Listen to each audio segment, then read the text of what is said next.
pembelajaran hari ini, marilah kita berdoa. Silakan, siapa yang mau memulai? Ya.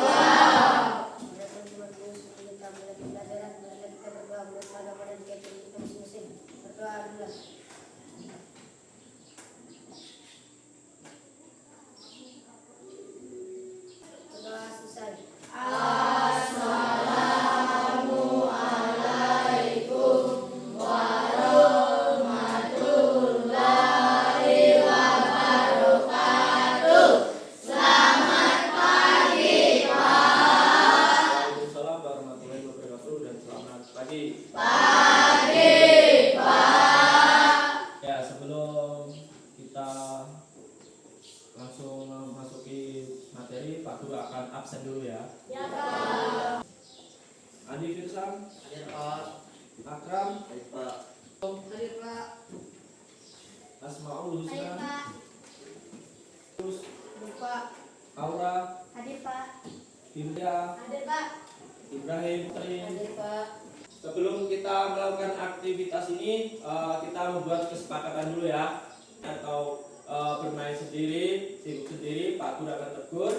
Habis itu kalau sudah ditegur sampai 2 kali, ketiga kalinya tinggalkan ruangan ini untuk belajar mandiri. Setuju? Setuju, Pak. Tujuan pembelajaran hari ini yang pertama adalah menerapkan konsep dan komponen berpikir komputasional. Yang kedua adalah menggunakan pendekatan algoritma untuk memecahkan masalah secara sistematis. Yang ketiga adalah memproduksi konten digital yang efektif dan sesuai dengan kebutuhan audiens. Yang keempat apa?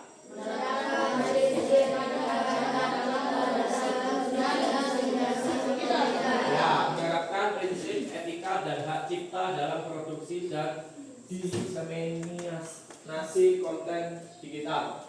Berpikir komputasional. Apa itu berpikir komputasional? Ada yang bisa? Apa Juan? Berpikir komputasional adalah metode analisis dan pemecahan masalah yang mendapatkan cara berpikir dalam ilmu komputer. Ya, jadi berpikir komputasional itu adalah metode analisis atau pemecah masalah yang mengadaptasikan cara berpikir dalam ilmu komputer. Jadi 4 pilar berpikir komputasional. Yang pertama apa? Yaitu dekomposisi. Dekomposisi adalah proses memecah masalah besar menjadi bagian kecil. Contohnya adalah dalam pembuatan proyek karya tulis, yaitu dilakukan langkah-langkahnya yaitu memilih topik dulu, terus mengumpulkan informasi, terus membuat kerangka, menulis isi dan merevisi. Yang kedua adalah pengenalan pola. Pengenalan pola adalah kemampuan untuk mengidentifikasi kesamaan atau pola dalam situasi atau masalah yang berbeda. Ini contohnya. Yaitu contohnya adalah dalam matematika, mengenali pola dalam deretan bilangan 2, 4, 6, dan 8 yang meningkatkan dengan kelipatan 2. Yang ketiga adalah abstraksi. Apa itu abstraksi? Ya. Abstraksi adalah proses menyaring informasi penting yang relevan dan mengabaikan informasi yang tidak relevan, yang membantu menyederhanakan pemahaman terhadap masalah yang dihadapi. Ya. Jadi abstraksi adalah menyaring informasi. Ya. Ketika kalian mempelajari cara kerja kendaraan, ya, yaitu gas, rem, terus setir, tanpa mendalami mekanisme mesin. Ya. Keempat adalah logaritma. Apa itu logaritma? Ya, gantian. Logaritma adalah serangkaian langkah atau instruksi yang teratur yang digunakan untuk menyelesaikan suatu masalah.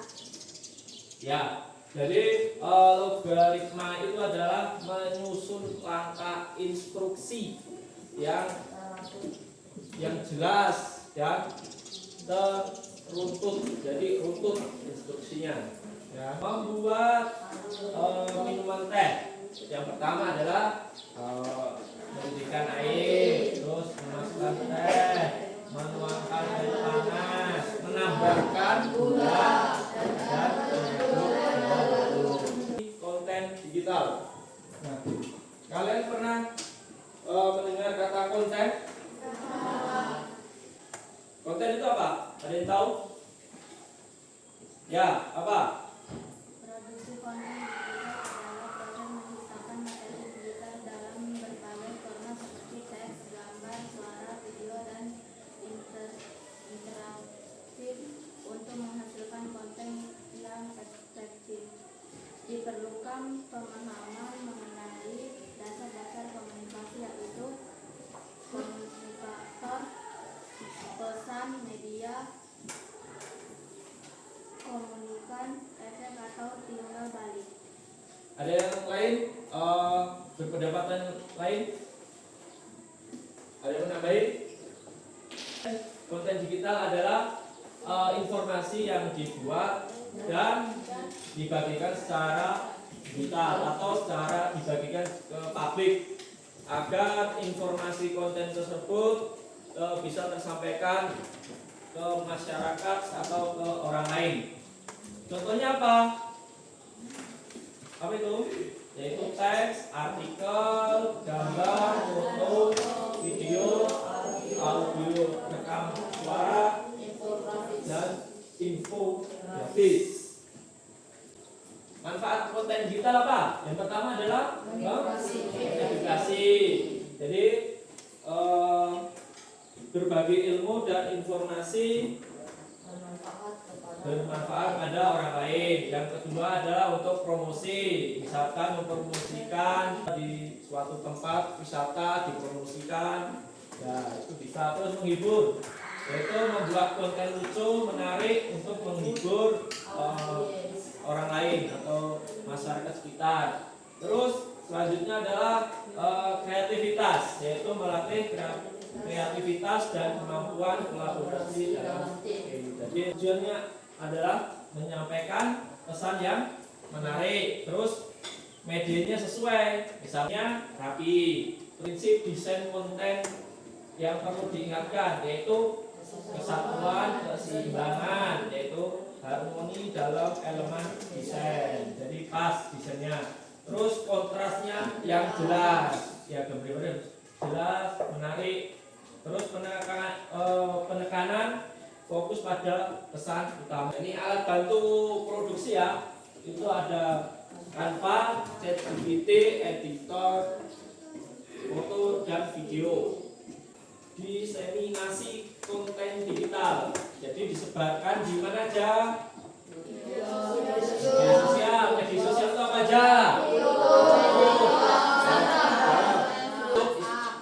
WhatsApp, TikTok, Instagram, ada lagi? Satu lagi? Ya, Facebook, Twitter. Tip untuk menyebarkan konten, yaitu periksa faktanya dulu, jangan menyebarkan konten berupa berita palsu atau hoax. Terus yang kedua adalah sopan dan edukatif. Terus yang ketiga adalah jangan lupa tagar atau deskripsi. Jadi orang itu mencari itu biar mempermudah. Terus manfaat untuk diri kita. Yang pertama apa? Berpikir kritis, bersama dengan temannya. Yang ketiga adalah kreativitas.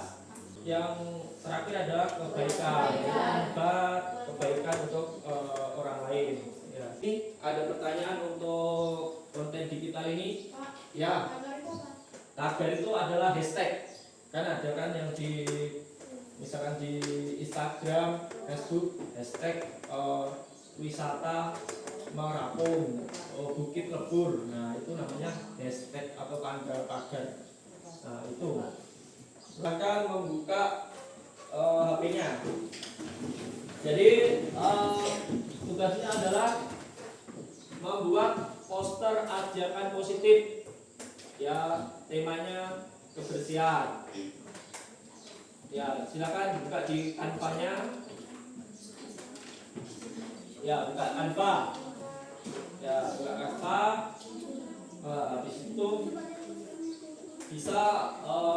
bantuan Gemini boleh, terus ChatGPT boleh, atau menggunakan yang lain selain ChatGPT, Gemini boleh. Nanti jangan lupa dipresentasikan ke depan.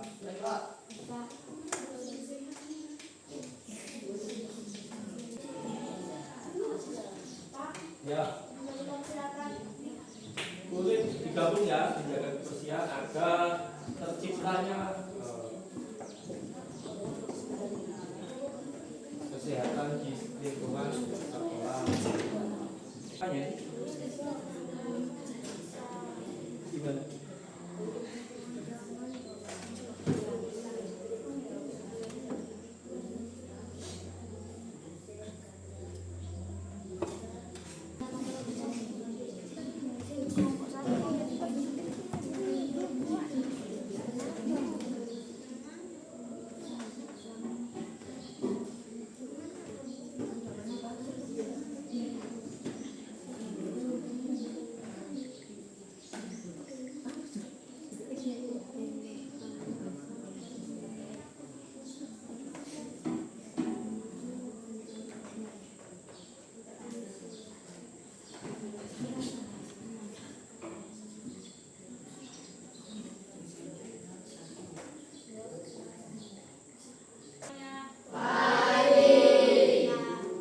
Kami dari kelompok 2 akan mempresentasikan tentang poster sekolah sehat. Sebelum kami mempresentasikan tentang poster sekolah sehat, kami akan memperkenalkan diri kami. Perkenalkan, nama saya Natalia. Mempresentasikan hasil diskusi kami yang bertema sekolah sehat. Di sini ada beberapa cara agar kita bisa menjadi sehat. Yang pertama, menjaga kebersihan toilet. Yang kedua, membebaskan diri kita dari asap rokok. Yang ketiga, buang dan pilah sampah kita seperti sampah organik dan anorganik. Yang keempat, cuci tangan pakai sabun dengan air bersih. Keempat, jajan di kantin atau warung sekolah. Kelima, bebaskan sekolah dari bintik nyamuk. Jadi kita harus menjaga sekolah kita agar sekolah kita menjadi sehat dan kita tidak terkena penyakit karena sampah yang kita buang dan kita tidak menjaga kebersihan sekolah. Itu saja yang dapat kami sampaikan. Jika ada salah kata yang kurang berkenan di hati kalian, kami minta maaf. Sekian dari kami. Terima kasih. Ya, berikut kawan. Warahmatullahi wabarakatuh. Waalaikumsalam warahmatullahi wabarakatuh. Perkenalkan, nama saya Muhammad Naif Firdaus. Perkenalkan, nama saya Askal dari kelompok 3. Perkenalkan, nama saya Muhammad Dafa. Kami dari kelompok 3 ingin mempresentasikan poster dengan tema Jagalah Lingkungan Sekolah. Poster ini bertujuan untuk mengingatkan seluruh warga sekolah agar selalu menjaga kebersihan. Di dalam poster terdapat beberapa pesan penting, yaitu 1. Menjaga kebersihan toilet agar tetap nyaman digunakan. 2. Tidak merokok di area sekolah karena sekolah adalah lingkungan sehat. 3. Menjaga kebersihan area hijau termasuk taman dan halaman sekolah. 4. Membuang sampah pada tempatnya agar lingkungan tetap bersih dan indah. Selain itu, desain poster ini juga menampilkan gambar siswa yang membuang sampah serta guru yang memberi contoh. Hal ini menunjukkan bahwa menjaga kebersihan adalah tanggung jawab bersama baik guru maupun murid. Pesan utama, dengan menjaga kebersihan lingkungan sekolah, suasana belajar akan lebih nyaman, sehat, dan menyenangkan. Sekolah yang bersih juga mencerminkan sikap disiplin dan bertanggung jawab seluruh warganya. Demikian presentasi singkat dari kelompok kami. Semoga pesan dalam poster ini bisa kita terapkan bersama setiap hari di sekolah. Waalaikumsalam warahmatullahi wabarakatuh. Waalaikumsalam warahmatullahi Warahmatullahi wabarakatuh. Waalaikumsalam warahmatullahi wabarakatuh. Perkenalkan, kami dari kelompok 1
tempat kami berharap presentasi ini dapat mengedukasi dan menginspirasi seluruh teman untuk lebih peduli terhadap kebersihan lingkungan di sekolah demi menciptakan suasana belajar sehat, nyaman, dan menyenangkan. Terima kasih.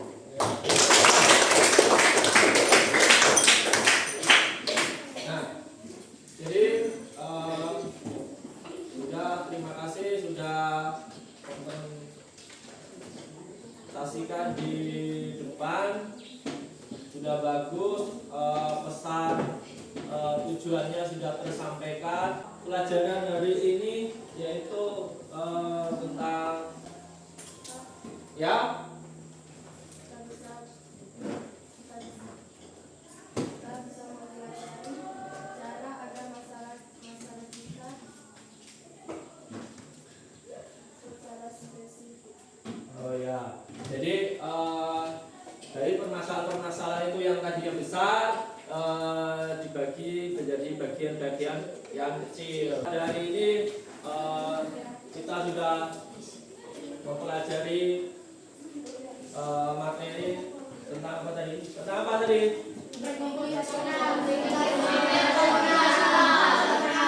Ya. Dan ya, kelompok digital. Berpikir komputasional itu ada berapa? Ada 4. Saja yang pertama. Dua. Pengenalan pola. 3. Abstraksi. Yang keempat. Pak Guru bisa menyimpulkan bahwa berpikir komputasional itu adalah membentuk pola pikir kritis, ya.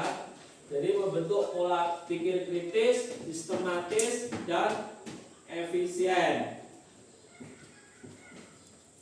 Jadi untuk literasi digital ini adalah membekali keterampilan berinteraksi di dunia digital. Ada Pak Guru refleksi, silakan dikerjakan di LKPD-nya. Pak Guru kasih waktu 1 menit, cuma pertanyaan refleksi aja. Silakan dikerjakan.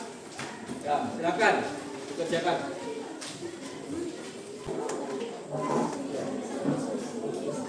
Oke, silakan mulai buka.